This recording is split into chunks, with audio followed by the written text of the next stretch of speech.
그리고 집 팔고 아들 집으로 들어가는 날, 그날부터 할머니들은 뭐가 되는 거냐? 천덕꾸러기 되는 거예요.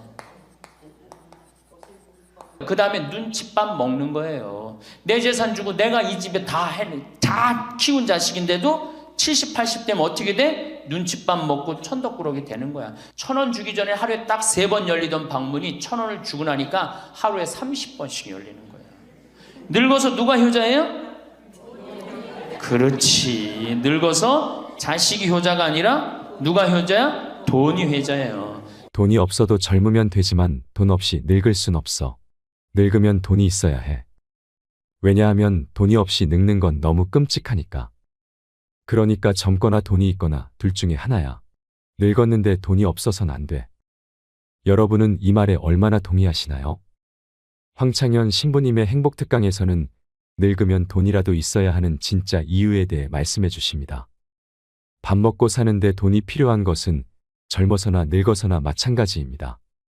그런데도 젊어선 돈이 없어도 되지만 늙어선 돈이 없으면 안 된다고 생각하는 것은 돈이 단순한 생계의 문제를 넘어서기 때문일 것입니다.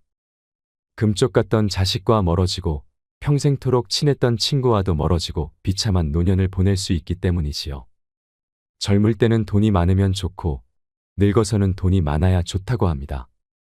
노후에 돈에 대한 관심이 많아지는 것은 돈은 노년의 생존뿐만 아니라 자신감, 자존감도 지켜주기 때문입니다. 늙어서는 자식이 효자가 아니라 돈이 효자라고 합니다.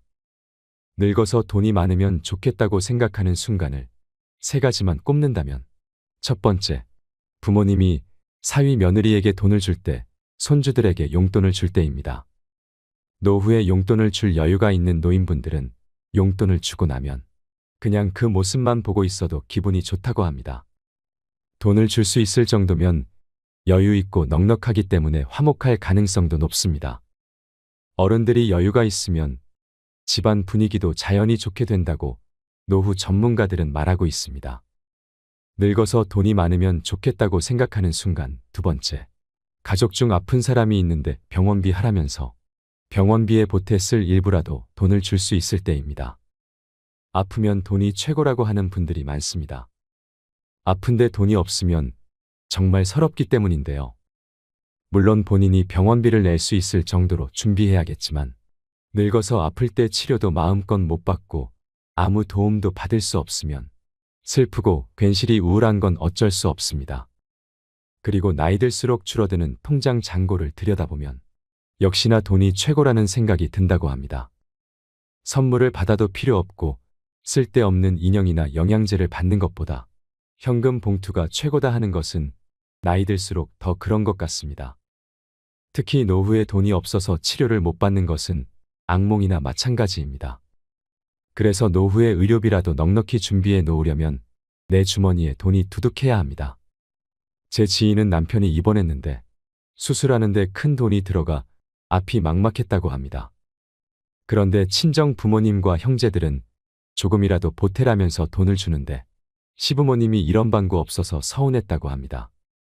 마음이 없어서였을 수도 있지만 돈이 없어서 마음을 표현하지 못하는 경우도 수두룩이지요. 노후에 돈이 없으면 사위 며느리에게도 어른 역할을 못할 수 있는 것이 현실입니다. 늙어서 돈이 많으면 좋겠다고 생각하는 순간, 세 번째, 가족끼리 여행을 하거나 식사를 하는데 부모님이 식사값을 낼 때입니다. 자녀로서 부담이 덜하게 됩니다. 식사비가 적은 금액이 아닐 텐데 부모님이 맛있는 음식을 사주신다면 감사한 마음도 들 것입니다. 식사비를 낼 수 있는 부모님도 기분이 좋을 것이지요. 어떻게 보면 작은 순간들이지만 그 순간마다 어른으로서 역할을 해준다면 모두가 기분이 좋을 것입니다. 아니라고 할 수도 있겠지만 인생 성적표는 인생 후반에 얼마만큼의 돈을 모았느냐로 판단할 수 있다고 보는 사람들도 많습니다. 늙어서 어른 노릇을 하고 어른 대접을 받으려면 돈이 있어야 합니다. 오늘 황창현 신부님의 행복특강을 통해 내 노후를 지키는 현명한 방법에 대해 깨닫는 시간이 되시길 바랍니다. 영상이 마음에 드신다면 구독과 좋아요, 알림 설정 부탁드리겠습니다. 그리고 내 곁에 소중한 이들에게 이 영상을 공유해 주세요.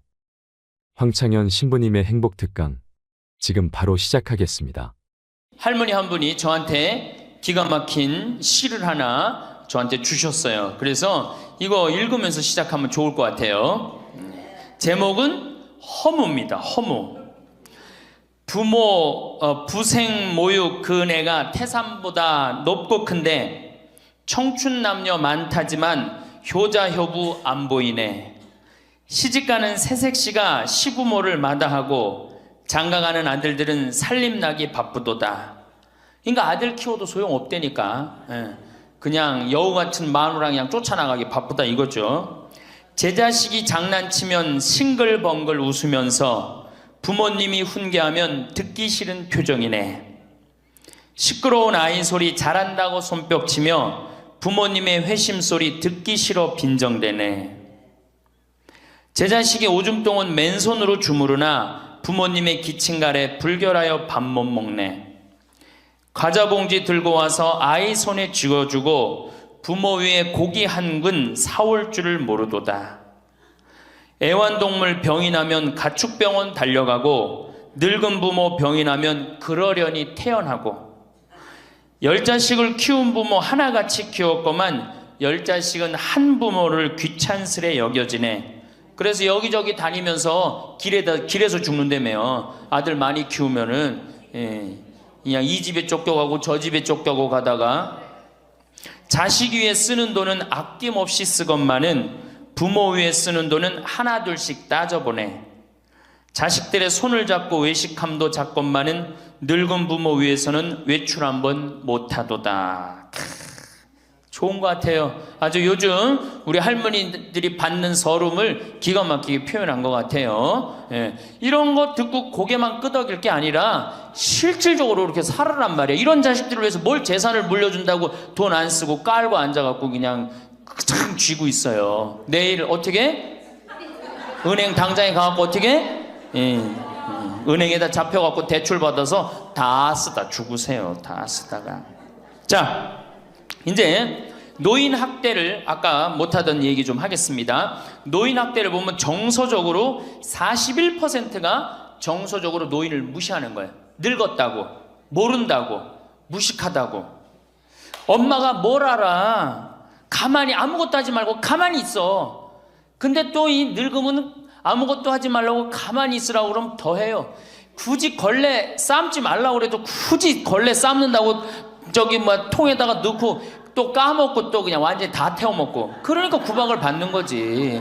왜 하지 말라는 짓을 골라세요. 그거 하는 시간 있으면 어떻게? 나가서 놀아.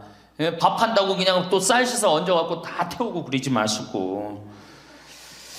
자, 그 다음에 학대가 41%, 방임이 24%예요. 방임. 밥을 먹거나 말거나 방 청소를 해주지도 않고. 제가 봉송체 나가보면 당뇨병 걸린 할머니들 옷을 얼마나 갈아 안 입혔는지 냄새가요, 표현할 수 없는 냄새가 나요. 당뇨병 걸린 할머니들, 이 풍 걸려갖고 이렇게 누워있는 할머니들 집에 가보면은요, 냄새가 아주 묘한 냄새가 나요. 오줌 냄새, 똥 냄새, 군 냄새 막. 그래갖고 그냥 또 봉송체를 가보면은 다 자식 며느리 다 돈 벌러 가고 다 학교 가고 할머니만 혼자 있는 경우도 많아요. 그러니까 그냥 거기서 그냥 이불 속에서 그냥 있는 거예요. 참 그런 거 보면 참 마음이 안타깝죠. 이게 뭐 80, 90된 어머니한테 용돈 드린다는 것은 말할 것도 없어요. 말할 것도 없어요. 전 가끔 이 술이 들어오면은 아버지한테 드려요. 그럼 아버지가 양로원에 노인정에 가고 친구들이랑 먹고 아주 근사하게 고기도 제가 사다 드려요. 고기도 노인정에 친구들이랑 구워 먹으라고. 사실은 제가 아주 강조하는 거지만 여러분들은 자식들보다 누가 더 중요해요? 친구가 훨씬 중요해요. 전신 같이 먹어주고 화투 같이 쳐주고 같이 한탄 신세, 자기 신세 한탄 같이 들어주는 건 누구밖에 없어? 친구가 더 중요한 거야. 그러니까 손자들 용돈 줄 생각하고 그냥 꼬깃꼬깃 모아두지 말고 그 돈 꺼내갖고 어떻게? 친구랑 같이 칼국수 사 먹고 냉면 사 먹으란 말이에요.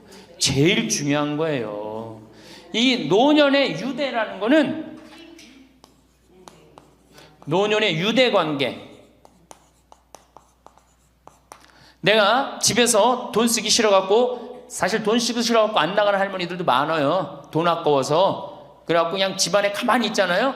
그 할머니는 완전히 고립되는 거예요. 내가 친구를 만나고 같이 걱정도 해주고, 아픈 친구에서 기도도 해주고, 또 아픈 친구 손잡고 평창에도 같이 와주고, 이게 살아가면서 치매 안 걸릴 수 있는 굉장히 중요한 길 중에 하나예요. 난 안 주고 안 받는다. 난 늙었으니까 안 주고 안 받는다. 그런 생각 하지 마시라는 얘기입니다. 세 번째는 이 할머니들이 어떻게 구박을 받냐? 구타야, 구타. 구타가 20%예요, 20%. 때리는 거예요, 때리는 거. 늙은 엄마, 늙은 아버지 때리는 거 말 안 들으면은 정말로 때리는 경우 참 많아요. 정말 기가 막힌 일이 지금 벌어지고 있는 거예요. 근데 이 기가 막힌 일이 왜 벌어져? 이유는 딱 한 가지야. 안 죽어서 벌어지는 거, 안 죽어서. 40살에 죽고, 50살에 죽고, 60살에 죽으면은 이런 구박 받아요, 안 받아요? 이게 70도 살고, 80도 살고, 90도 사니 이게 자식들이 지치는 거예요. 그러니까 자식들이 나를 좀 무시해도 섭섭해 할 게 없어요. 이제 이렇게 이 보너스 인생 요거는 누가 책임져야 돼? 내가 책임져야 돼요. 내가 똑똑해져야 된다는 얘기야. 그래서 정규 학교를 만들어야 돼요. 60 넘어가고 64살까지 학교 다니게 해갖고 이거 졸업한 사람만 100살까지 살게 해줘야 돼. 이거 졸업 안 하면은 뭐 어디로 보내든지 해야지. 이게 그냥 바보같이 살면서 자식들도 원수되고 본인들도 고통스럽고 그냥 마지막 인생을 그렇게 미움, 원망, 저주 속에서 살다가 죽으면 천당 갈 것 같아요? 못 갈 것 같아요? 행복한 상태에서 죽어야지 천당 가요. 요한 바오로 2세 교황님, 난 천당 100번 가고도 남은 분이라고 생각해. 왜? 죽으면서 뭐라고 그랬어요? 나는 행복했다, 니네들도 행복해라, 그러고 가셨잖아. 그러니 천당 가시죠. 정말로 이 세상에서 하느님 나라같이 산 분이 천당 가는 거예요. 그러니까 우리 할머니들 지금 중요한 건 웰빙 그러는데 누구 웰빙이 제일 중요해? 할머니 할아버지들 웰빙이 제일 중요한 거야. 나머지 20%는 어떻게 하느냐? 네 번째 노인 구박은 늙은 부부가 서로 구박하는 거야. 늙은 부부가 서로 죽으라고, 나가 죽으라고, 너 그러려면 나가 죽으라고. 늙은 부부가 처음 시집 올 때 다섯 곧했던 마누라가 나이를 먹을수록 거칠어지죠. 그렇죠? 얌전해지긴 뭐가 얌전해? 지금 우리 할머니들 할아버지들한테 얌전해, 안 얌전해요? 막 소리 지르고 그러잖아요. 오히려 누가 얌전해? 할아버지들이 얌전해져. 늙으면 이상하게. 그러니까 할아버지들이 여성스럽고 할머니들이 남성스러워져요. 그냥 어떤 할아버지가 이제 나이를 먹으면 먹을수록 이 기가 죽어갖고 할머니가 말을 안 듣는 거야. 저녁을 먹으려고 그러는데 안방에서 마누라 오늘 저녁 뭐 했어? 국은 뭐 끓였어? 아니 근데 아무 대답이 없는 거. 부엌에서 딸그락 소리는 들리는데. 그래갖고 이제 안 그래도 이제 할머니가 자기를 무시하는 것 같아서 막 화가 나는데 대답을 안 하니까 날 진짜 무시하는 것 같잖아. 그래갖고 이제 거실에 나가고 또 얘기했어요. 마누라 오늘 저녁 뭐 했냐니까 국 뭐 끓였어? 그런데도 딸그락 소리는 들리는데 아무 대답이 없는 거예요. 그래갖고 이제 너무 열받아갖고 부엌에 가갖고 이제 소리를 지르는 거예요. 아니 오늘 저녁 뭐 했는데 왜 무시하느냐고? 왜 대답을 안 하느냐고? 그랬더니 할머니 하시는 말씀이 내가 콩나물국이라고 3번이나 대답했는데 왜 이렇게 자꾸 떠드느냐고. 그러니까 할아버지 자기 귀 먹은 건 생각 안 하고 뭐만 생각나는 거예요. 할머니가 대답 안 했다는 것만 섭섭한 거야. 늙으면 그러니까 자꾸 자기 자신은 모르고 뭐만 생각해? 섭섭한 것만 생각하는 거, 섭섭한 것만. 이게 서로 이해하고 감싸줘도 전차를 판국인데 이게 서로 구박하면 되겠어요? 이제는 누구밖에 없어? 할머니, 할아버지들밖에 없어요. 이제 만약에 돌아가시면 어떻게 돼요? 고아되는 거예요. 고아되는 거. 할아버지들 돌아가시면 우리 할머니들 뭐 돼? 고아되는 거예요. 작년에 여기 할아버지, 여기 고아할머니 몇 분 계신가 보다. 작년에 할아버지 한 분이 81살 되신 할아버지예요. 오셔갖고 그러는 거예요. 두부도 만들어 먹고 여기 또 5월 6월달 경치가 너무 좋잖아요. 찰떡도 만들어 놓고. 근데 할아버지가 신부님 이렇게 좋은데 나 혼자 오니까 별로 안 좋아요. 우리 마누라하고 나하고 부부 금실이 너무 좋았는데 작년에 마누라가 죽었다는 거예요. 그런데 더 여기 오니까 더 쓸쓸해 되는 거야. 이 좋은 거 같이 봤으면 얼마나 좋을까. 이 앞에 강 바라보고 탁 저녁에 모닥불 펴놓고 놀고 아까 두부 만들어갖고 막걸리 한잔하고 이 좋은 걸 같이 했으면 얼마나 좋았겠느냐 이거예요. 그러니까 우리 할머니들 자식들 걱정하지 말고 누구 걱정해줘? 할아버지들 걱정해줘요. 자식들 뒷거 챙겨줄 거 있으면 누구 보약해드려? 할아버지 보약해드리세요. 자식은 우리나라처럼 자식한테 매이는 나라가 없어요. 그리고 자식들도 못된 거죠. 부모님이 이제 60 됐으면은 부모님 그동안 모은 재산으로 행복하게 살게 도와줘야 되는데 그걸 끝까지 뺏어 먹으려고 그러는 게 대한민국 자식들이에요. 나쁜 자식들이에요. 제가 보기에는. 자, 그래서 이제 이 세 번째 시간, 이제 진짜 이 노년의 세 번째 중요한 거 재산 관리에 대해서 지금부터 말씀을 드릴게요. 재산 관리. 노년의 재산 관리 첫 번째, 닭으로 잡아먹지 말고 달걀로 살아라. 닭으로 잡아먹지 말고 뭘로 살아라? 달걀로 살아라. 우리 할머니들 닭 몇 년 살아요? 닭.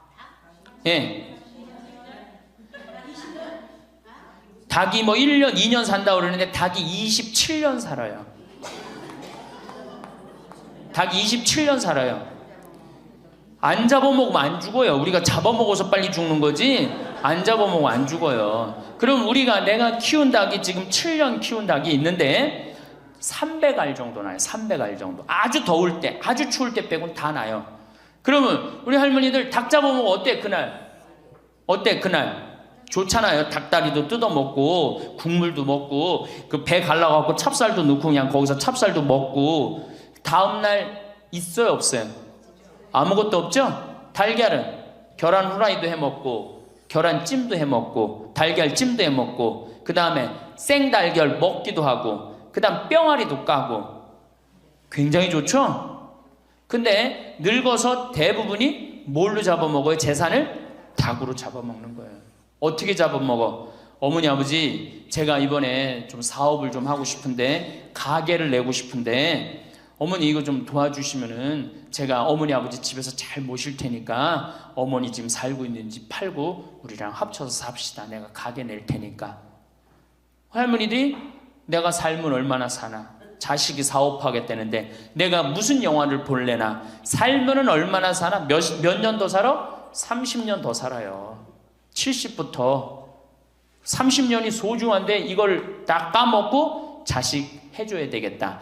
그리고 집 팔고 아들 집으로 들어가는 날 그날부터 할머니들은 뭐가 되는 거냐? 천덕꾸러기 되는 거예요. 천덕꾸러기 되는 거예요. 그 다음에 눈칫밥 먹는 거예요. 내 재산 주고 내가 이 집에 다 키운 자식인데도 70, 80 되면 어떻게 돼? 눈칫밥 먹고 천덕꾸러기 되는 거야. 그러니까 절대 닭으로 잡아먹으면 안 돼요. 내가 잘 아는 양반이 정년퇴직을 하고 6억을 모았어요. 6억을. 근데 아들이 가게를 하고 싶다는 거야. 가게도 그냥 서울에서 얻어야 되고. 그래갖고 내가 아버지 잘 모실 테니까 그거 좀 돈을 좀 나한테 투자를 해달라고. 그래갖고 이분이 그랬대. 내가 이제 은퇴도 했고 자식한테 기대서 살아요. 은퇴하고 자식한테 기대고 산다는 생각 절대 하지 마세요. 은퇴하고 그 돈 가지고 내가 알아서 살아야지 이 돈 자식한테 주고 기대서 살아야지 그 생각하지 마. 그래서 거지 근성을 버리라는 거예요. 제 얘기는 뭐든지 늙으면 거지 근성이 생겨요. 자식한테 기대서 살고 어디 가면 날 해주길 바라고. 그렇죠? 이 생각을 버려야 돼. 이제 독립적인 주체로 살아가야 된다는 생각을 해요. 그래서 자식한테 6억을 딱 줬는데 다음날 이자가 나와야 안 나와요? 다음 달 안 나오죠? 이 은행에다 넣으면 이자 아무리 못 내도 한 200만 원, 300만 원 나올 거야. 그럼 200만 원, 300만 원 원금도 있고 이자도 200만 원, 300만 원이면 어떻게 해요? 쓸만해져? 근데 아들은 자기 사업 유지하기도 바쁜데 부모님 한 달에 200만 원, 300만 원 용돈 드릴 수 있어요, 없어요? 우리 자식들 의식 속에는 무슨 의식이 있어? 부모 돈은 내 돈이라는 의식이 있어요. 도둑놈 심보가 있단 말이에요. 도둑놈 심보가. 결국은 이분 60 넘은 젊은이 아니야. 젊은이. 이분 어떻게 아파트 경비 나가고 있어요. 결국은 자기 인생 누가 망친 거야? 본인이 망친 거예요. 본인이 자기 발등 누가 찍은 거야? 그래서 이제 누구 원망해? 자식 원망하는 거예요. 원망하고 있는 거예요. 누가 잘못했어? 할머니들이 잘못한 거지. 할아버지들이 잘못한 거지. 남은 30년 인생 휴가다. 보너스다. 내가 가지고 이제까지 벌은 거 이거 갖고 잘 써야 되겠다. 이 생각을 하셔야 된다는 겁니다. 재미난 얘기 하나 있죠. 충청도에 할아버지 한 분이 중풍으로 누웠는데 집안에 대가족이 살아. 큰아들 작은아들 다 농사 짓고. 근데 중풍으로 누워봐. 이 똥 오줌 막 못 가리고 이러면은요 정말로 참 아무도 안 들여봐요.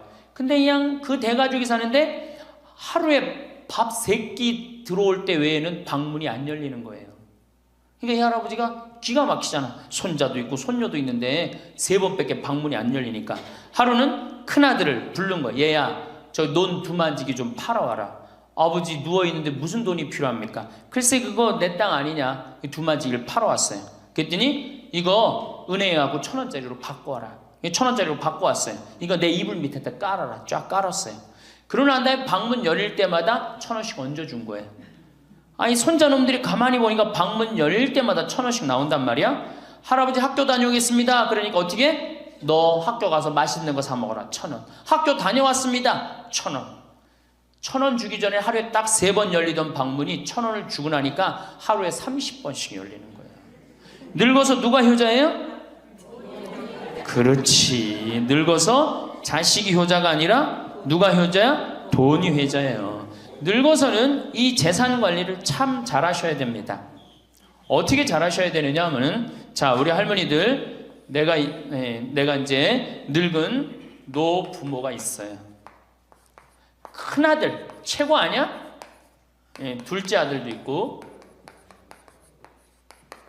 딸도 있고 막내딸도 있어요. 그런데 누구한테 자꾸 사업비를 대줘? 큰아들한테 계속 사업비를 대줬어. 그런데 부모한테 돈 뺏어갖고 사업하는 놈 중에 성공하는 놈들 없어요. 쉽게 들어온 것 갖고 어떻게 성공을 해요? 그래갖고 이놈이 IMF 때 쫄딱 망했어. 쫄딱 망해갖고 집도 다 날라가 버렸어. 집도 다 날라가니까 이 노부부도 이제 돈 한 푼 넣고 다 날렸어. 보증승 것까지 해갖고 은행에 다 날렸어. 그러면은 둘째 아들네 집에 가면 둘째 아들이 받아줄 것 같아? 안 받아줄 것 같아? 안 받아주죠? 나 힘들고 어려울 때 어머니 아버지가 나한테 해준 게 뭐 있냐고 그 좋아하는 큰아들한테 가라고 그 쫓겨나는 거예요. 그리고 여기 딸한테 가면 딸이 받아줄 것 같아요? 그 좋아하는 엄마 아들한테 가라고 그러고 갈 데가 아무것도 없는 거예요. 나이 먹어갖고 한 자식한테 재산 주는 것처럼 어리석은 게 없어요. 그리고 재산을 줘서도 안 되고 그러니까 기브 앤드 테이크를 해야 돼. 나이 먹어서 기브 앤드 어떻게? 테이크 주고 받아야 돼. 제가 평화방송에서도 한번 얘기했지만 우리 어머니가 저한테 예전에 내 차가 고장이 났었어요. 에어컨이. 그랬더니 내 차를 한번 타보시더니 신부님 차 고장이 나고 어떻게 하느냐고 그래갖고 은행에서 돈을 찾아갖고 10,000원짜리로 이렇게 신문지에 싸갖고 왔어요. 그래갖고 이렇게 싸갖고 왔어요. 그래서 어머니가 주신 돈으로 소나타 EF 소나타 골드를 샀어요. 그러니까 내가 어머니가 나한테 그 엄청난 좋은 차를 사줬기 때문에 난 지금 어머니한테 용돈 드리는 거 하나도 아깝지 않아요. 아깝지 않을 뿐더러 지금 내가 용돈을 앞으로 10년을 들여도 못 갚아요. 그러니까 기브 앤드 테이크야. 우리 누나도 어머니가 차를 한 대 사줬어요. 누나도. 그래갖고 어머니가 강원도 놀러 가고 싶다. 언제든지 모시고 와. 왜? 차 사줬으니까. 지리산 놀러 가고 싶다. 그럼 언제든지 모시고 가요. 기브 앤드 테이크예요. 큰아들, 딸이 대학에 들어갔어요. 작년에 어머니가 그렇더라고. 내 첫 손녀 대학 들어가니까 대학 등록금은 내가 내마. 그거 딱 내주는 거예요. 얼마나 좋아요. 네. 그러니까 우리 집은 어머니가 수원 정자동에 사는데 자식들이 반경 1km에 다 붙어 삽니다. 왜 붙어 살까요? 떨어지는 고물이 있잖아요. 떨어지는 고물이. 네. 그러니까 반경 1km 다 붙어 사는 거예요. 또 반대로 제가 우리 자식들한테 원칙을 정해놨어요. 부모님한테 용돈 드리는 원칙. 그래서 우리 어머니 아버지가 1년에 연봉 2천만 원이 넘어요. 자식한테 받는 용돈이. 많이 받죠? 그러면 그 돈 가지고 어머니 아버지가 당신을 위해서 쓰십니까? 또 모아뒀다가 어떻게? 자식한테 쓰고. 그래야지 치매가 안 걸리는 거예요. 저는 정말로 감사한 게 우리 어머니 아버지가 아직도 아파서 병원에 입원 한 번도 안 했다는 거예요. 지금도 뭐 이제 소백산에 송이 캐러 가신다고 나한테 전화를 하셨어요. 가실지 안 가실지 모르겠지만 그럼 또 소백산 꼭대기까지 뛰어 올라갔다 뛰어 내려오는 거예요. 우리 아버지. 그게 좋은 거예요. 부모 자식지간이 그래야지 뭐가 싹 터요? 사랑이 싹 트는 거예요. 효도는 이제 없어진 시대고 뭐만 남아있는 거예요? 사랑을 하느냐 안 하느냐만 남아있는 거예요. 이걸 누가 잘해야 돼? 할머니들이 잘해야 되는 거예요. 한 자식한테 몰아주지 말고, 네? 어느 자식 불쌍하다고 뭐 계속 보증서 주지 말고 그럴 것도 없어요. 그냥 은행에 가갖고 어떻게 딱 맡기고 난 다음에 그거 갖다가 쓰면 되는 거예요. 자, 닭으로 잡아먹지 말고 뭘로 해라? 달걀로 살아라. 그러니까 자식한테 절대 주지 말고. 황창현 신부님의 강의가 어떠셨나요? 노후에 어떻게 실리적으로 살아야 하는지를 잘 알려주는 명강의였다고 생각합니다. 자식들을 위해서 재산을 물려준다고 돈을 안 쓰고 깔고 앉아있는 부모님들이 많습니다. 꼬깃꼬깃 손에 쥐고 나를 위해서는 쓰지도 못하고 저 세상에 가면 이 세상에 온 보람을 못 느끼지 않을까요? 죽을 때 후회가 없으려면 이제부터라도 나를 위한 인생을 살아야 합니다. 남은 30년 인생, 휴가다 보너스다. 내가 여태까지 벌어둔 돈, 이제부터 잘 써야 되겠다. 이런 생각을 하셔야 합니다. 황창현 신부님의 강의 중에 충청도의 중풍으로 누워 계신 할아버지의 이야기는 정말 감명 깊었습니다. 우리의 현실을 고증하는 이야기였다고 생각되는데요. 언젠가 우리도 똥오줌 못 가리고 하루하루 먹고 살아가기 바쁜 가족들이 나를 들여다보지 않는 그런 순간이 올 수 있습니다. 그럴 때 요양원, 요양병원에 가게 되더라도 한 번이라도 누군가 더 찾아오기 위해서는 노후에 내가 가진 것이 있어야 합니다. 물론 내가 살아온 발자취가 멋있는 분이라면 더욱 금상첨화이겠죠. 하루에 밥 세끼 들어올 때 말고는 열리지 않던 방문이 논 두마지기 팔아서 그 돈으로 야금야금 용돈을 주었더니 하루에 방문이 30번씩 열린다니 참 기가 막히면서도 이게 현실이다 싶지요. 1,000원을 이불 밑에다 쫙 깔아두고 방문 열릴 때마다 1,000원씩 얹어주니 손자놈들이 안 하던 인사를 다 하고 말이지요. 늙어서는 자식이 효자가 아니라 돈이 효자라는 말이 이런 데에서 오는 것 같습니다. 그러니 늙어서는 재산 관리를 잘 하셔야 합니다. 어느 자식 불쌍하다고 계속 보증서 주지 말고 내 재산은 내가 지켜내야 합니다. 젊을 땐 돈이 최고 같다. 그러나 늙고 나면 생각했던 것보다 돈이 더 최고다. 여러분은 이 말에 얼마나 동의하시나요? 나이 들어서 돈이 많아야 하는 이유 첫 번째, 돈이 많으면 양질의 식사를 할 수 있어서 병도 잘 안 걸리고 넓은 집에 좋은 가구, 가전제품 덕분에 일상 스트레스를 덜 받는다. 두 번째, 돈이 많으면 좋은 변호사를 쓸 수 있어서 억울한 일을 당할 가능성도 낮다. 세 번째, 돈이 많으면 가장 소중한 가족을 불행하지 않게 할 수 있다. 먹고 싶은 거, 하고 싶은 거 하면서 함께 시간을 보낼 수 있다. 돈이 많다고 무조건 행복하다는 것은 아니지만 불행의 90% 이상은 막을 수는 있다. 네 번째, 늙어서 돈이 있어야 자식들이 편안하다. 100세 시대라고 하는데 유병장수 시대. 즉, 물려줄 자산이 없더라도 생활비, 병원비, 주거 환경이 완벽하게 갖춰져 있어야 자식들이 편안하다.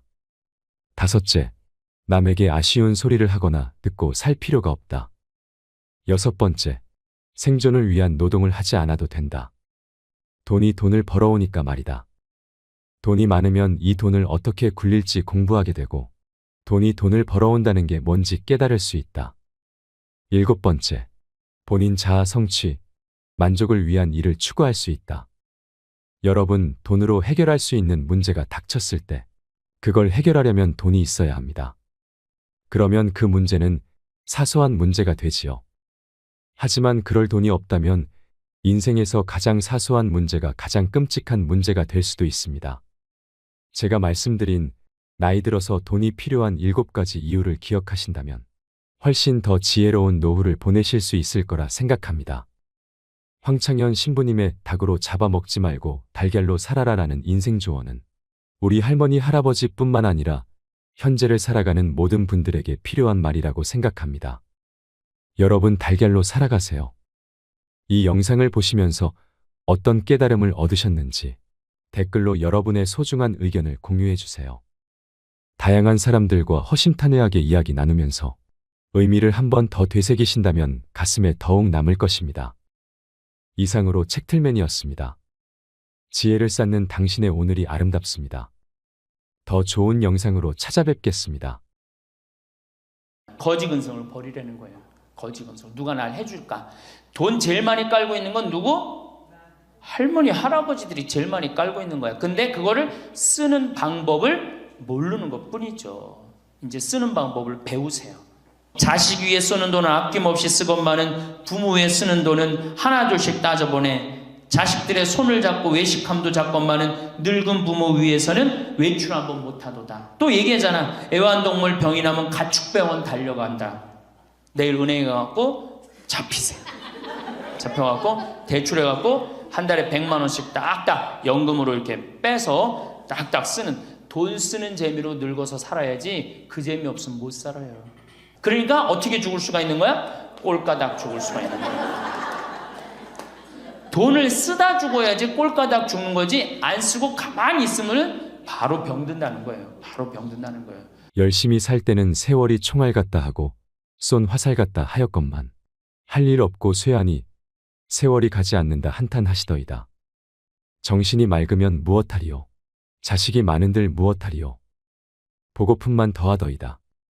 차라리 정신 놓아버린 저 할머니처럼 세월이 가는지 자식이 왔다 갔는지 애지중지하던 자식을 보아도 몰라보시고 그리움도 사랑도 다 기억에서 지워버렸으니 그저 천진난만하게도 하루 세끼 주는 밥과 간식만이 유일한 낙이더이다. 자식 10여 남매 있으면 무엇하리요? 이 한 몸 거할 곳 없더이다. 아들, 딸, 자식들 유명인 사면 무엇하리요? 이 한 몸 갈 곳 없어 요양원까지 흘러 왔더이다. 허리띠 졸라매고 최고 학벌 자랑하며 고생도 보람으로 알고 자식 뒷바라지했던들 무엇하리요?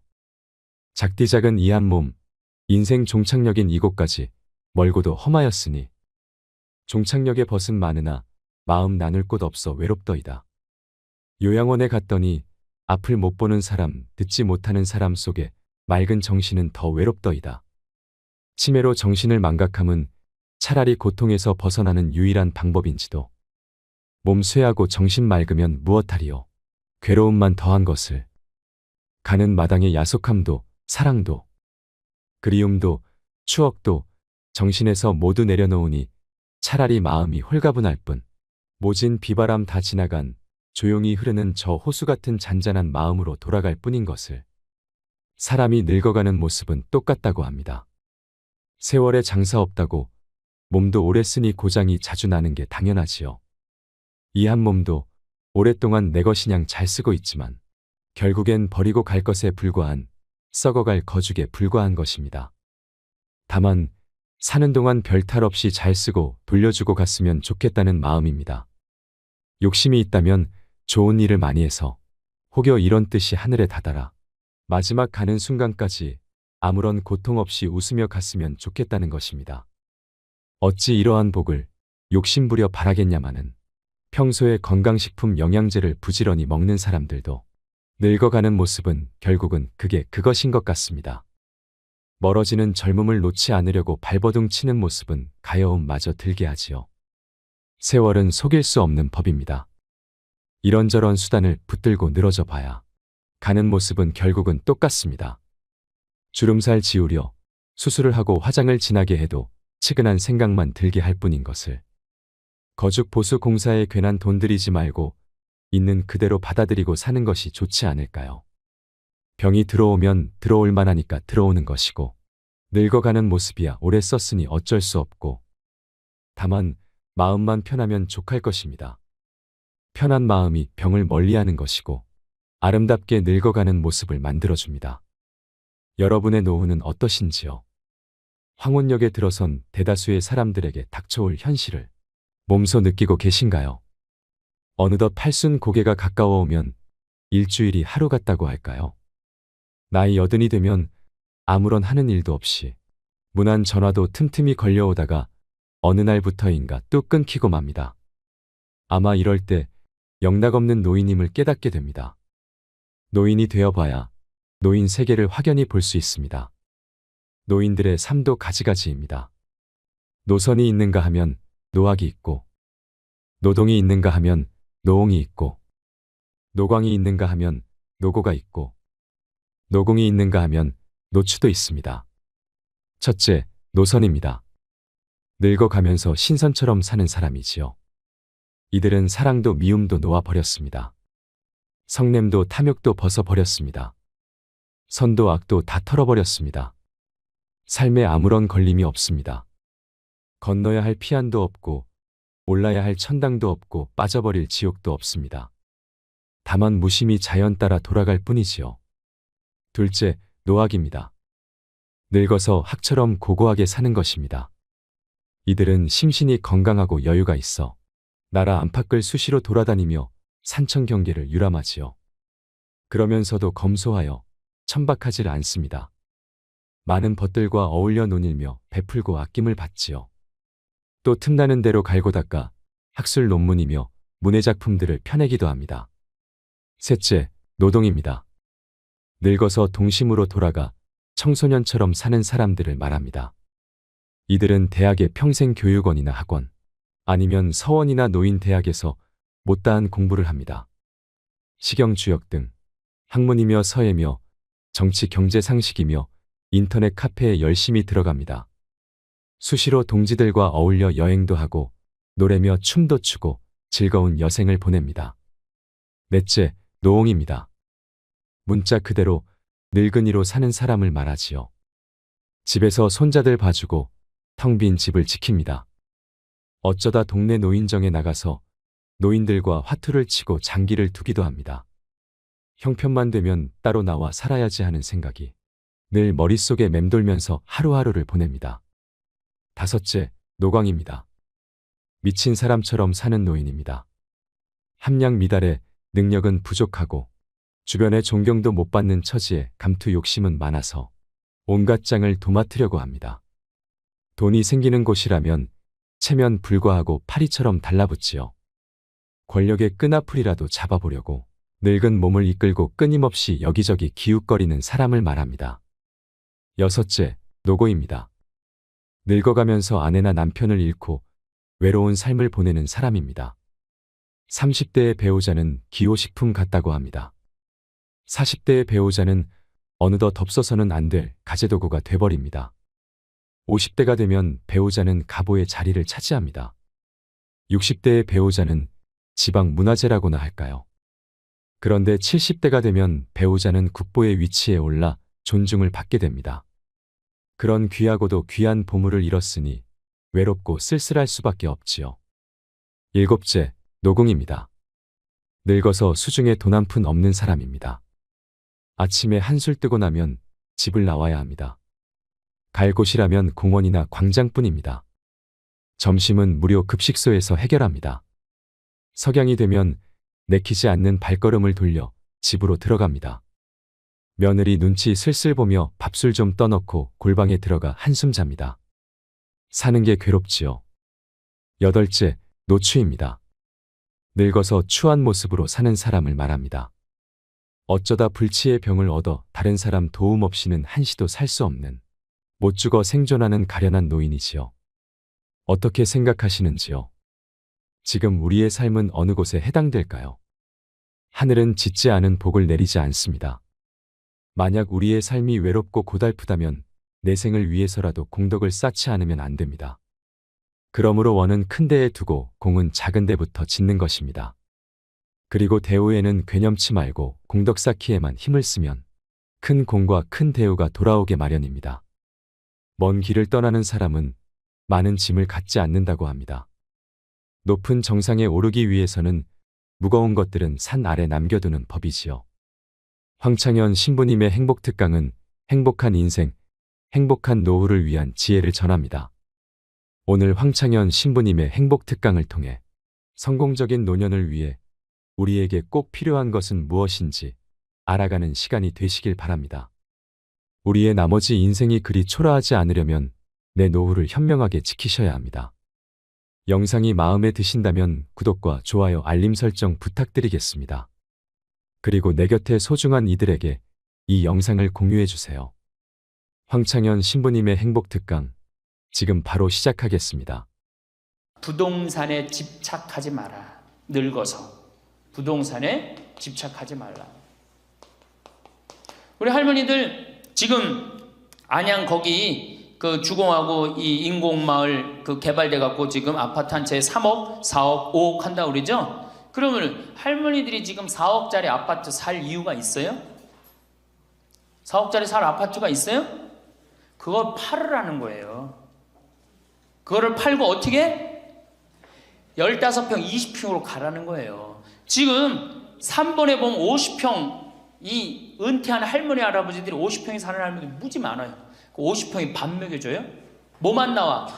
관리비만 더 나올 거 아니야. 관리비만. 근데 어떤 할머니들이 그런 할머니들이 있어. 자식들이 찾아오면은 집이 넓어야 되지 않느냐고. 자식들이 1년에 몇 번 찾아오는데 1년에 두세 번 밖에 더 와요? 추석 때, 생일 때, 그 다음에 설 때, 그 외에는 거의 안 찾아온단 말이에요. 그걸 위해서 50평짜리를 그냥 깔고 앉아서 20년, 30년 앉아 있는다는 건 말도 안 되는 거예요. 그러니까 미국은 부동산이 30%, 금융이 70%라는 거예요. 그러니까 만약에 좁은 집에 해갖고 은행에다가 이 집 3번에 5억, 6억이라는데 그거 은행에다 넣어놓으면은 어머니, 아버지 인사 갈게요. 그래, 인사 오면 내가 그 호텔로 와라. 호텔에서 내가 맛있는 거 사줄 테니까. 그리고 먹여서 보내요. 그걸 뭘 집에서 그걸 기다리고 있어요. 그래서 부동산 지금 영모기지론이라는 거 아시죠? 자, 지금 4억짜리 아파트를 팔았어. 그럼 2억짜리 하나 그냥 얻으라는 거예요. 그 임대 아파트든지 조금만 아파트를 줄여서 가라는 거예요. 그러고 난 다음에 2억은 은행에다 넣으면 1억을 은행에다 넣으면 어떤 상품이 있느냐면 1년에 100만 원씩 나와요. 한 달에 100만 원씩. 그래갖고 이게 10년 동안 나와요. 10년 동안. 10년 후에 1억 없어지는 거예요. 근데 할머니들 한 달에 100만 원 나오면 쓸만해, 안 쓸만해요? 쓸만하죠? 예. 만약 2억을 집어넣으면 어떻게 나올까? 한 달에 얼마가 나와? 200만 원이 나오는 거예요. 200만 원 다 써요? 못 써요? 못 쓰죠? 그럼 한 50만 원은 혹시 10년 후에 또 살지 모르잖아. 그러니까 그것도 은행에다 연금으로 또 하나 묶어두라는 거 10년 동안. 그럼 10년 후에 또 나온다는 얘기예요. 그렇게 해갖고 내가 이제 70에 집을 정리해서 80이 됐는데 안 주고 그럼 90까지 나온단 말이에요. 이렇게 한 달에 150만 원 가지고 냉면 먹고 싶으면 냉면 먹으러 가고, 그 다음에 내가 다음 시간에 내일 얘기하겠지만은 수영장 다니고 헬스장 다니고 춤 배우러 다니고 경복궁 가고 창덕궁 가고 평창 놀러 오고 이렇게 살면은요 절대, 제가 성공적인 노화라고 미국에서 20년 동안 연구한 책 한 권을 다 읽었어요. 그랬더니 그렇게 사는 할머니, 할아버지들은 중간에 쓰러지는 법이 없다는 거예요. 96%가 건강하게 살다가 죽을 때 많이 고생해야 한 달, 두 달이라는 거예요. 그러니까 어떻게 죽을 수가 있는 거야? 꼴까닥 죽을 수가 있는 거야. 돈을 쓰다 죽어야지 꼴까닥 죽는 거지, 안 쓰고 가만히 있으면 바로 병든다는 거예요. 바로 병든다는 거예요. 그러니까 우리 할머니들 어떻게 하셔야 돼? 부동산을 어떻게? 내일 어떻게? 내일 은행 가갖고 어떻게? 은행 가갖고 평가 받아갖고 더 좋은 건 뭐냐? 이 집을 팔지 않고 더 좋은 건 그냥 영모기지론이라고 그러죠? 영모기지론. 은행에 갖다 맡기고 다 내가 죽을 때까지 돈이 나옵니다. 죽을 그때까지 돈이 나오고 죽으면은 누가 갖고 가? 은행이 갖고 가는 거예요. 그러면은 우리 할머니들 아까 제가 말씀드렸죠? 재산이 나오면 반은 국가가 갖고 가고 반은 자식들이 싸워. 반은 써보지도 못하는 거야. 물론 이것도 못 써보는 거야. 근데 내가 이걸 전부 다 은행에다 맡겨갖고 요 자식 용돈 주고 싶으면 아까 기브앤테이크 말씀드렸죠? 용돈 주고 싶으면 용돈 주고 먹고 싶으면 다 내가 쓰다가 나라 경제도 돌아가잖아. 500만 명이 이렇게 쓴다고 생각해봐. 경제 돌아갈 것 같아? 안 돌아갈 것 같아요? 잘 돌아가요. 쓰고 싶은 거 쓰고 하고 싶은 거 하고 다니고 싶은 거 다니고 다 하다가 죽으면 누가 갖고 가? 은행이 갖고 가는 거야. 자식도 안 싸우고 얼마나 좋아요. 그러니까 닭으로 잡아먹지 말고 뭘로 살아라? 달걀로 살아라. 그 다음에 부동산에 집착하지 말아라. 또 노년에 믿지 말라 원칙이 있어요. 노년에 뭘 믿지 마라? 첫 번째로 배우자를 믿지 말래. 남편을 믿지 말라 이거예요. 재산 관리를 어떻게 해야 돼? 노년에 공동으로 해야 돼요. 한번 어떤 할아버지가 어느 대학에 재산을 100억인가 할머니하고 상의도 안 하고 기증한 적 있죠? 저는 그거 바람직하지 않다고 생각해요. 혼자 번 거 아니잖아요. 같이 버는 거 아니야, 같이. 그러니까 할머니들 지금 재산 뭐 많은 재산은 아니겠지만은 그래도 재산 읽은 거 남편 혼자 읽었어요? 아니죠? 근데 남편이 할머니하고 상의도 없이 둘째 아들 보증 딱 써주고 왔어. 근데 그게 싹 날라가 버렸어. 그러면은 남편 보면 미워요, 안 미워요? 죽을 때까지 미운 거예요. 그건 삶하고 직접 연결되기 때문에. 그러니까 배우자를 믿으면 안 돼요. 제가 본당 신부할 때 농담 반 진담 반으로 항상 그래요. 마누라를 믿지 말아라. 그럼 할아버지들 와서 신부님 그래도 우리가 어떻게 살았는데 마누라가 내 돈을 해먹을 수가 있겠어요? 그건 가봐야 하는 겁니다. 가봐야 하는 겁니다. 그런데 제가 여기 이제 본당 신부 관두고 이제 평창에 와서 농사 짓고 사는데 할아버지 한 분이 내가 세례를 주는 할아버지예요. 그 할아버지가 배 만드는 회사의 공장장이셨어요. 대단한 분이죠.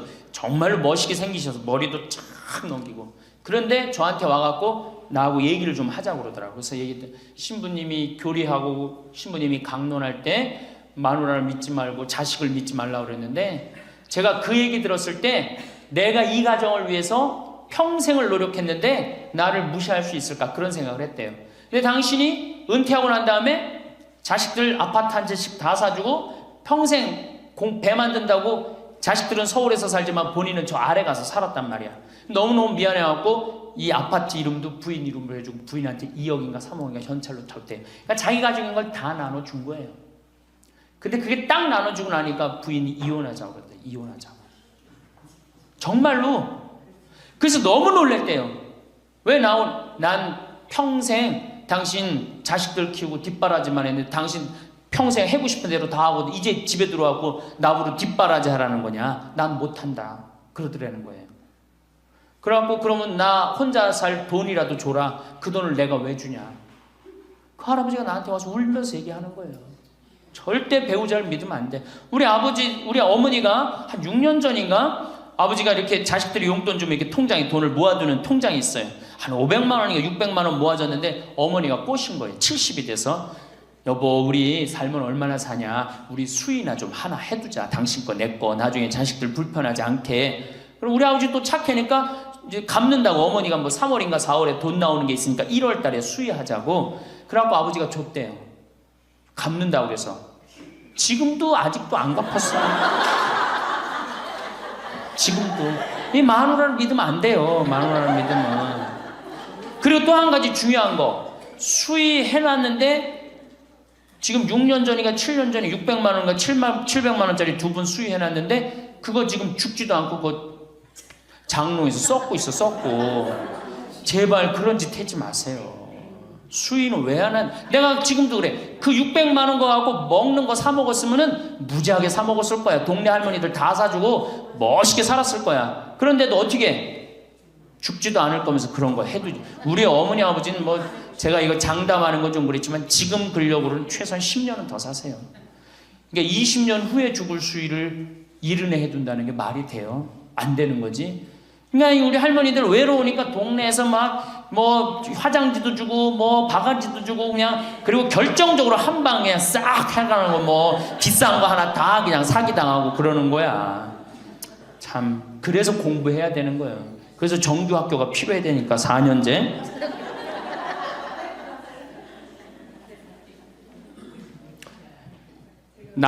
배우자를 믿지 마라. 두 번째 누구를 믿지 마라? 자식을 믿지 마라. 올해 아주 재미난 통계가 하나 나왔어요. 자식을 고생해서 이 자식을 다 키웠잖아요. 자식이 생활비로 지원받는 게 70 넘은 부모님들이 자식한테 1년 동안 생활비 지원받는 게 100만 원이야. 100만 원. 40%의 부모님들이 자식한테 1년에 100만 원 지원받아요. 100만 원 지원받으면 한 달에 얼마일까요? 7만 원도 안 돼. 8만 원, 8만 원. 대학 졸업한 자식이 지원해 주는 건 얼마일까요? 대학 졸업한 자식이 146만 원이에요. 대학 졸업한 자식이. 그러니까 대학 졸업한 자식은, 대학 안 졸업한 자식은 9만 원 정도 부모한테 대주고, 대학 졸업한 자식은 11만 원, 2만 원 정도 대주는 거예요. 대학 보내나 안 보내나 늙어서는 어떻게? 똑같아. 그러니까 내가 자식 대학 보냈다고 호강할 거다, 그런 생각하지 말라는 거예요. 자식들이 투자는 저희에게 맡기시고 당신은 인생에 투자하십시오. 딱 쪽박 차기 쉬운 얘기예요. 지금 시대가 어떤 시대인데. 그래서 노년은 투자하는 시기가 아니라 뭐 하는 시기야? 관리하는 시기예요. 투자하는 시기가 아니라 관리하는 시기야. 노년은. 그러니까 우리 할머니들은 내가 가지고 있는 거 얼마나 관리하느냐에 따라서 삶이 결정돼요. 그리고 이 투자라는 거 재미난 얘기 하나 해줄게요. 또 자, 미국이 Invest Bank라고 그래요. IB 은행이라고 그래요. 투자 은행이라고 그래. 미국 놈들이 우리나라 IMF 터졌을 때 자기네들 은행에서 투자 막 해갖고 우리나라 거 다 싼 값으로 다 사갔죠? 그 놈들 지금 어떻게 됐어요? 지금 미국이 어떤 꼴 나요? 10년 전 우리나라 꼴 똑같이 나왔고 나라 도산하게 생겼어요. 미국이. 투자라는 건 위험한 거예요. 투자라는 건. 이게 자본주의가 결코 좋은 게 아니에요. 자본주의가. 이 도둑놈들이지. 돈 모아갖고 가난한 거 뺏어갖고 열심히 일궈놓은 거 다 뺏어가고, 이게 현대 자본주의야. 좀 어려운 얘기하면 신자유주의라는 거야. 이건 뭐 알 필요도 없지만 하여튼 굉장히 나쁜 거예요. 미국 놈들이 주장했던 거고. 누가 반대한 거야? 요한 바오로 2세 교황님이 철저하게 반대하고, 지금 베네딕토 16세 교황님도 철저하게 반대한 게 바로 신자유주의예요. 신자유주의라는 게 뭐냐? 미국에 돈 많은 놈들이 우리나라 회사 살 수 있는 거, 그게 신자유주의예요. 그러니까 이 벽을 없앤 거예요. 나라의 벽을 없애갖고. 그런데 그 놈들이, 투자한 놈들이 지금 어떻게 됐어? 쫄딱 망하게 생긴 거예요. 그러니까 지금은 어디든 내가 가지고 있는 걸 잘 관리하는 게 훨씬 중요한 거예요. 우리 할머니들 지금 뭐 어디 땅 사갖고 땅값 뛰면 뭐 하려고. 내가 아파트 지금, 내가 어떤 할머니를 보니까 83살인데 판교에 청약을 했어. 판교에 청약을. 그럼 83살 먹은 할머니가 판교에 청약한 이유는 오로지 뭐 하나야? 자식한테 물려주려고 그러는 거. 왜? 10년, 뭐 지금은 또 제도가 바뀐다고 그러지만 10년 동안 그 판매를 못하게 돼 있어요. 아파트를 한번 사도. 안타까운 거죠. 그거 할 돈 있으면 10년 동안 할머니 시컨 쓰다 죽어야 되는데, 죽으면서까지 누구 생각하는 거? 우리는 자식들 생각하는 거야. 참. 근데 그 자식들이 그런 부모를 안 하냔 말이야. 아까 시 읽은 것처럼 자식 위에 쓰는 돈은 아낌없이 쓰건만은 부모 위에 쓰는 돈은 하나둘씩 따져보내. 자식들의 손을 잡고 외식함도 잡건만은 늙은 부모 위해서는 외출 한번 못하도다. 또 얘기하잖아. 애완동물 병이 나면 가축병원 달려간다. 그러니까 우리 할머니가 10번째라고. 맞아요. 그 자식들한테 뭘 그렇게 해 되냔 말이야. 제발 그러지 마세요. 다 쓰다가 남으면 누구한테 갖다 줘? 한시모님한테 갖다 줘. 한시모님한테 갖다 주기 싫으면 나한테 갖고 오든지, 아니면 나한테 갖고 오기 싫으면 어디에 갖다 줘? 복지시설에 갖다 주고 돌아가세요. 자식한테 주지 말고. 자, 인간은 살아있는 동안 기필코 노년기를 맞이할 수밖에 없다. 각기 연령층에 따라 특별한 은총을 갖고 있기에 늙는다는 것을 굳이 슬퍼할 이유는 없다. 늙었다는 것이 어떤 특별한 자랑이 될 것도 아니련만 고집들이 보통이 아닌 것이 오히려 서글프다. 늙어서 친구들이 더 그리우면서도 만나면 너그럽게 이해하고 보살펴 하련만 남의 탓 들춰내면서 자기 우정의 교류를 단절시키는 것이 아쉽다. 자꾸 나이를 먹으면 단절을 한단 말이야. 그러지 말라는 거예요. 마음도 넓게 가지고. 살아온 길이 각기 다르기 때문에 너와 내가 서로 다름을 깊이 인정하여 하지만 자기만의 삶의 길이 옳은 것인 양 우쭐대는 모습이 우습다. 늙어서는 새롭게 만나게 되는 사람도 점점 적게 된다는 것을 알고 만났던 사람들에게 더욱 애정을 쏟으면서 만났던 것을 아름다움으로 간직하고 소중하게 여겨야 한다. 그러니까 우리 할머니들 비산동 성당에서 10년, 20년 같이 다 사귀어왔던 친구 아니에요? 그러니까 누구한테 더 각별해야 돼? 친구들한테 더 각별해야 된다는 거예요. 지난 세월의 삶이 소중한 것이고 거룩한 것이기 때문에 지금 흐르는 이 순간들을 정성을 들여 값지게 살아야 한다. 그러니까 지금 값지게 살아야 된다는 거예요. 값지게. 예. 그 구리에 있는 성 베드로 대학이라는 구리 성당에 있는 성 베드로 성당에 강의를 갔어요. 그랬더니 강의하기 전에 할머니들이 다 일어나더라고. 봉사자들이 딱 앉더니 수업하기 전에 한 번씩 노인 10계명을 딱 하는데 그분들이 정한 것 같아. 근데 너무 멋있더라고. 그래서 요거 읽어 한번 드릴게요. 1. 당황해하거나 성급해하지 말고 뛰지 말라. 나이를 먹으면 자꾸 당황할 때가 많죠. 그렇죠? 그리고 막 여기 할머니들 여기 와갖고 방이 어딘지 모르고 막 옥상으로 올라가는 할머니들도 있어요. 그런데 그럴 때 어떻게? 당황해하지 말고 성급해하지 말고 물어보면 돼. 근데 나이를 먹으면 자꾸 당황하라고 성급해. 그리고 안 되면 그 다음에 신경질을 부려요. 왜 이러느냐고. 할머니들 아까 저 밑에서 여기 위에 올라올 때 힘들었어 안 힘들었어요? 그 여기 모든 할머니들이 우리 계단에 올라올 때 막 승질을 내. 힘들다고. 이렇게 꼭대기에 있느냐고. 관광버스 여기까지 끌고 올라오지 왜 우리를 저 밑에서 내려놓냐고. 힘들면 쉬었다가 올라오고 힘들면 쉬었다가 올라오고 힘들면 쉬었다가 올라오면 되지. 그러니까 절대 당황하지 말라는 거예요. 두 번째, 자식이 무엇을 해줄까를 기대하지 말라. 참 좋은 얘기 같아. 그러니까 할머니들이 서서 이걸 다 외우더라고. 자식이 뭘 해줄까 기대하지 말라. 거지근성을 버리라는 거예요. 거지근성. 누가 날 해줄까. 돈 제일 많이 깔고 있는 건 누구? 할머니 할아버지들이 제일 많이 깔고 있는 거야. 근데 그거를 쓰는 방법을 모르는 것 뿐이죠. 이제 쓰는 방법을 배우세요. 내일 은행에 가갖고 잡히세요. 잡혀갖고 대출해갖고 한 달에 100만 원씩 딱딱 연금으로 이렇게 빼서 딱딱 쓰는, 돈 쓰는 재미로 늙어서 살아야지 그 재미 없으면 못 살아요. 네. 세 번째, 고집 부리지 말라. 고집 부리지 말라. 60년 70년 살아온 가닥이 있잖아요. 그렇죠? 그러니까 그 경험을 절대 포기하지 않는 거예요. 그러니까 새로운 걸 안 받아들이는 거지. 네. 고집 피는 할머니들 많죠. 네 번째, 시샘하지 마라. 왜 이렇게 또 욕심이 많아? 나이 먹으면 그냥 옆집 할망구가 뭐 아들이 와서 뭐 했다고 그러면 그냥 참 속에서 그냥 부글부글 끓죠. 예, 시샘하지 말라. 다섯 번째, 공치사하지 말라. 이것도 참 좋은 것 같아. 공치사. 내가 니네들 어떻게 키웠는데, 내가 니네들 어떻게 키웠는데, 아플 때 업어서 밤에 이 약국에 달려가고 막 두들겨가고 내가 너를 어떻게 키웠는데.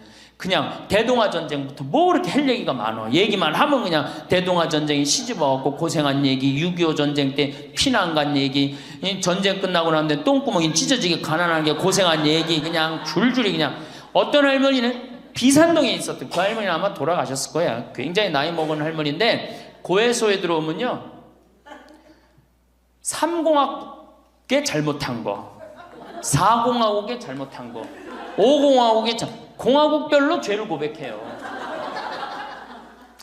그런데 이 할머니는 죄의 본질은 뭐야? 이렇게 힘들게 내가 살아왔는데, 내가 자식 하나를 키웠는데 이 자식이 너무너무 속을 썩여갖고 지난주 너무 속상해갖고 줄미살 빠진 거야. 죄는 줄미살 빠진 건데 이 줄미살 빠지는 과정을 3공화국부터 설명을 해야 돼. 3공화국, 4공화국, 5공화국.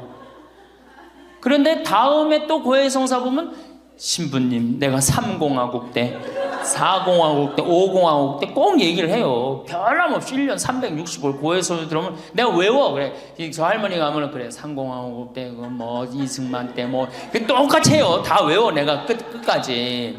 예, 그러지 마세요. 예, 공치사하지 말라는 거야. 내가 옛날에 너희들을 어떻게 키웠는데. 애들은 뭘로 들어? 그 잔소리로 들리는 거예요. 잔소리로.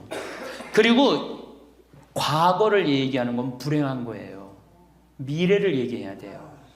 미국에 할머니 한 분이 99살에 대학을 들어갔어요. 경영학과를 들어갔어요. 102살에 졸업한대요. 네 할머니 꿈이 뭔지 알아요? 102살에 졸업해갖고 취직해갖고 그거 버는 돈으로 아프리카의 어려운 애들 도와주는 게 꿈이야. 이 할머니는 99이라도 나가보기에는 할머니 아니에요. 대학생이지. 나이는 숫자에 불과한 거예요. 나이는. 그러니까 우리 할머니들 과거 얘기하지 말어. 뭘 얘기해? 미래. 앞으로 뭘 할 거다. 내가 앞으로 3년 동안 돈 모아서 성지순례 갈 거다. 3년 동안 돈 모아서 내가 제주도 이시돌 목장 갈 거다. 내가 돈 모아갖고 뭘 할 거다. 미래를 얘기하란 말이야. 과거 얘기하지 말고. 심은 우리가 다 살았는데 다 살긴 뭘 다 살아. 아직도 20년 30년 남아있는데. 네, 6번째, 날마다 샤워하라. 이것도 참 멋있는 것 같아. 날마다 샤워하라. 안 씻고 사는 할머니들 많죠? 그렇죠? 근데 날마다 샤워하는 거 참 좋은 것 같아. 날마다 속옷을 갈아입어라. 그렇죠? 그러니까 항상 깨끗하게 살라는 거예요. 항상 깨끗한 옷, 이쁜 한복 이런 것도 입고 곱게 좀 있으라는 거야. 맨날 이건 뭐 몸빼바지 비슷한 거 입고 그냥 돌아다니지 말고 파마도 좀 이쁘게 하고. 그러니까 내가 항상 하는 얘기 아니야. 여기 온 할머니들 지금 딸이 있는지 아들이 있는지 금방 구분이 돼. 아들만 있는 할머니는 어때? 파마를 어떻게 하고 와? 철모 뒤집어 쓴 것처럼 해고 와요. 아들만 있는 할머니들 몇 있어 지금 그런 할머니들. 예. 자기 아들은 엄마가 파마를 철모 뒤집어 쓴 거 했든지 뭐 했든지 관심 없어요. 딸이나 돼야지 엄마 그 좀 염색도 좀 하고 웨이브도 좀 이렇게 주고 그러라고 그러지. 이 8번째, 많이 듣고 조금만 말하라. 많이 듣고 많이 들으라는 거는 공부하라는 얘기예요. 공부. 제가 내일 이제 그 얘기는 드릴 거예요. 그 다음에 9번째, 많이 움직이고 많이 걸어라. 이 굉장히 중요해요. 나이 먹으면 자꾸 근육이 땡기기 때문에 걷고 싶어 안 걷고 싶어요? 안 걷고 싶죠? 그러니까 안 걷고 싶으니까 그냥 집에서 참 쪼그리고 앉아있어. 쪼그리고 앉아있으면 굳는 거예요. 그대로 굳어버리는 거예요. 쪼그리고 앉아있으면. 그러니까 가능한 한 많이 걸으라는 거야. 그러니까 성당 평일미사 열심히 다니세요. 그냥 다닐 수 있을 때까지 다니시는 게 좋은 거예요. 그러니까 우리 할머니들은 지금 이 나이에 비산동 성당에 어르신 성경대학 나와서 배우지, 평일미사 나오지, 성경대학 나오면 밥 주지, 친구 있지. 아, 하느님 믿어서 받는 은총이 어때요? 정말 엄청난 거예요. 그런데 하느님한테 죽을 때 안 바치고 죽고 누구한테 주고 죽으려고 그래? 외국의 신앙이 깊은 사람들은요, 죽을 때 다 교회에 기증하고 죽어요. 신앙이 깊은 사람들은 자식한테 물려준다는 생각이 없어요. 우리나라처럼 이렇게 자식한테 매이는 나라가 없어요. 10번째, 이게 이제 그 얘기를 딱 해내. 욕심을 줄이고 나누어 주어라. 욕심을 줄이고 나누어 주어라. 계속 나눠 주고 이제 얼마 안 남았는데 뭘 그렇게 끌어안아? 계속 나눠 주라는 거예요. 계속. 그래서 이게 우리 할머니들, 제가 우리 할머니들 보면은 어디 잔치집에 가면은 뭐부터 챙겨? 음식 싸가려고 그러죠? 욕심 피는 거예요. 음식 싸가려고 그러고 하나라도 더 가져가려고 그러고. 아니 지금 가지고 있는 거 고아원에 떡 한 번 갖다 주고 무료양론에 밥 한 번 더 갖다 주는 게 지금 급선무지. 내가 싸갖고 가갖고 그거 다 상한 거 뭐 하려고 먹어. 그러니까 우리 할머니들 어르신 성경대학에 전심 줘야 안 줘요? 주죠? 1년에 보통 며칠 정도 얻어먹어요? 한 40일? 한 달에 4번 정도 먹으니까 방학 있고 그러면 한 40일 정도 얻어먹죠? 40일 얻어먹으면 양로원에, 무료 양로원에 가서 밥 한 끼 대접해야 될 거 아니야. 어르신 성경대학이 먹고 땡! 그렇지? 먹고 땡이죠?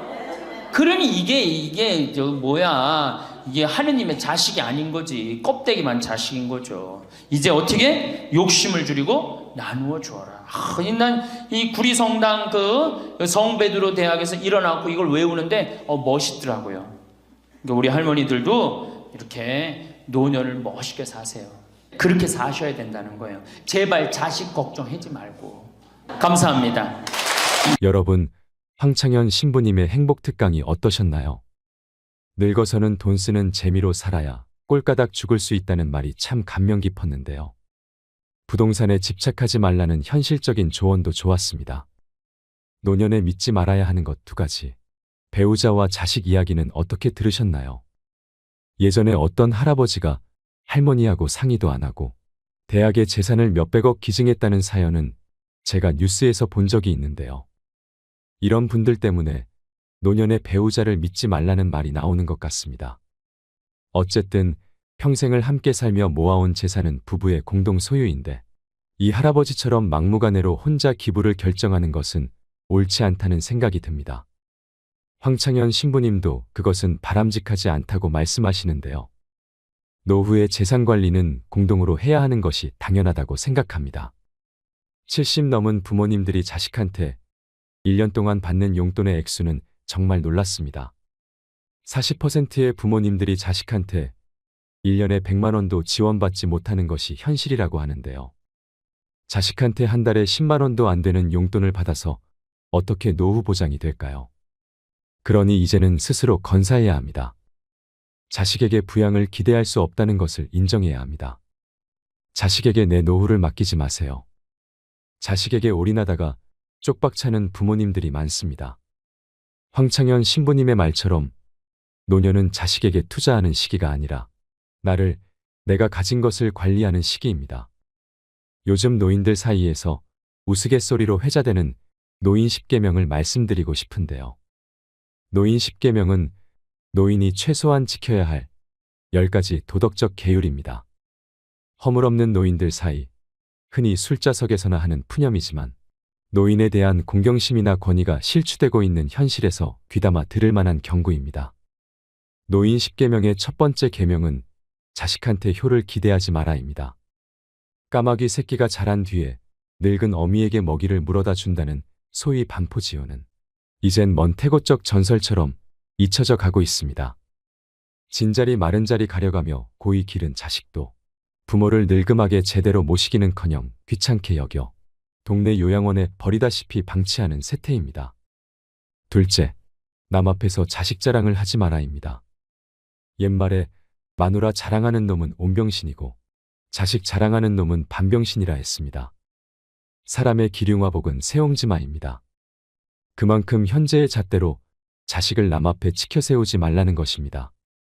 셋째, 남 앞에서 아는 척, 잘난 척 하지 마라입니다. 나이 70이 넘으면 한때 잘 나갔던 사람이나 그저 평범하게 살아온 사람이나 그게 그거고 50보 100보 처지입니다. 괜시리 힘주어 보아봤자 남이 알아주지도 않을 뿐더러 자신만 외롭습니다. 넷째, 돈 있다고 자랑 말고 뻐기지 마라. 인생 80이 넘으면 돈 쓸래야 쓸 곳도 없고 맛있는 음식조차 갈수록 솥에 씹는 듯 합니다. 돈이 억만금 있어도 얼마 남지 않은 여생에 비추어 보아 몇 푼 쓰지도 못하고 3평 남짓한 땅만 차지한 채 귀소합니다. 다섯째, 공공장소에서 목청 높이지 마라입니다.